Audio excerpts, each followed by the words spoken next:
এই গরমে কাঁচা আমের ভর্তা কাসুন্দি দিয়ে কিন্তু খেতে অনেক মজা। আর এখানে কিন্তু বিট লবণ দিছি, কাসুন্দি দিছি, পোড়ামরিচ দিছি, একটু চিনিও দিছি মিষ্টি হওয়ার জন্য।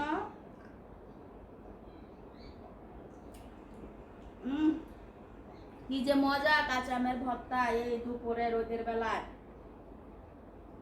অনেক মজা।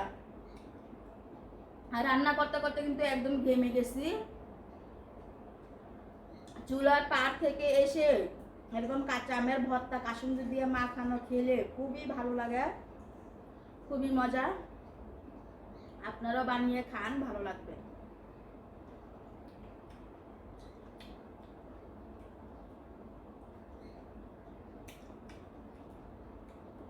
খাবা?